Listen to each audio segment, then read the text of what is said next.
പടം ഇറങ്ങിയതിന് ശേഷം ഒരുപാട് സന്തോഷമുണ്ട്. കാരണം നമ്മളുടെ ടീം ഇത്രയും പോസിറ്റീവ് റിവ്യൂസ് ഇങ്ങനെ എക്സ്പെക്ട് ചെയ്തിട്ടുണ്ടായിരുന്നില്ല. കാരണം പ്രൈവറ്റിനെ സംബന്ധിച്ചിടത്തോളം ഇത് വളരെ പ്രൈവറ്റ് ആയിട്ട് ഇറങ്ങിയ സിനിമയാണ്. എന്ന് വെച്ചാൽ അങ്ങനെ വലിയ വലിയ പ്രൊമോഷനുകളോ അങ്ങനെ ഒന്നും ഉണ്ടായിരുന്നില്ല. അപ്പൊ നമുക്കൊരു ഡൗട്ടായിരുന്നു, ഇത് എത്രത്തോളം ആൾക്കാർ അറിഞ്ഞു കേട്ട് വന്ന സിനിമ കാണുമെന്ന് നമുക്കറിയില്ലല്ലോ.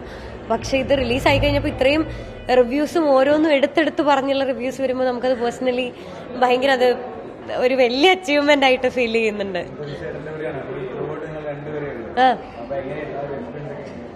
ഭയങ്കര നല്ല എക്സ്പീരിയൻസ് ആയിരുന്നു. എനിക്ക് ഇപ്പോഴും കൊതിയാണ് അങ്കിളിന്റെ കൂടെ അഭിനയിക്കാനും മിണ്ടാനും ഒക്കെ. എനിക്ക് അങ്കിളിന്റെ ഒരു സിനിമയിലുള്ള ആളെ കഴിഞ്ഞും എനിക്കൊരു വീട്ടിലുള്ള ആളെ പോലെ തന്നെ എന്റെ വീട്ടിലൊരാളെ പോലെ തന്നെ അടുപ്പുള്ള ആളാണ്. അപ്പം സിനിമ കണ്ടു കഴിഞ്ഞപ്പോൾ കുറച്ച് കൂടുതൽ സന്തോഷം. ഇതാകുമ്പോൾ നമുക്ക് സൂക്ഷിച്ചു വെക്കാലോ, വലുതാകുമ്പോഴും കാണാം. അതെ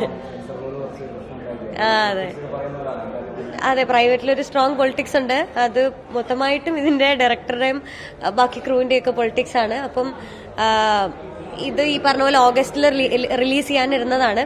നമ്മളും ആ സമയത്താണ് പ്രതീക്ഷിച്ചത്. ഇപ്പം സിനിമ കാണുമ്പോൾ തന്നെ കുറെ മ്യൂട്ടും കുറെ സീൻസും ഒക്കെ നമുക്ക് മിസ്സായി പോയിട്ടുണ്ട്. അപ്പോൾ ഇനിയിപ്പം ഇതിന്റെ വെയിൽ കൂടെ അത് എൻജോയ് ചെയ്യാന്നുള്ളതേ ഉള്ളൂ.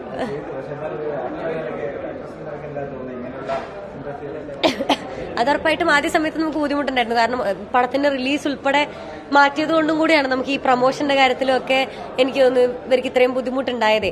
ആ സമയത്തായിരുന്നെങ്കിൽ അതിന്റെ കൂടെ നമ്മൾ അന്നാണ് റിലീസ് എന്ന് പറഞ്ഞ പോസ്റ്റേഴ്സും കാര്യങ്ങളും ഒക്കെ ഔട്ട് ചെയ്തിട്ടുണ്ടായിരുന്നു. അപ്പോൾ പെട്ടെന്ന് ഇങ്ങനെ ഒരു സെൻസർ ബോർഡ് ഇഷ്യൂ വന്നു കഴിഞ്ഞപ്പോഴത്തേക്കും നമ്മളും ശരിക്കും ഞെട്ടിപ്പോയി, അയ്യോ അതെന്താണെന്നുള്ളത്. അപ്പോൾ പല ഇമ്പോർട്ടന്റ് ആയിട്ടുള്ള കാര്യങ്ങളും ഇപ്പം മ്യൂട്ടിലും കട്ടായിട്ടും ഒക്കെയാണ് പൊക്കോണ്ടിരിക്കുന്നത്. അപ്പൊ അത് കൺവേ ചെയ്യാനുള്ള ഒരു ബുദ്ധിമുട്ടുണ്ട്. പക്ഷെ നമ്മൾ എഡിറ്റിൽ കറക്റ്റ് ചെയ്തിട്ടുണ്ട്.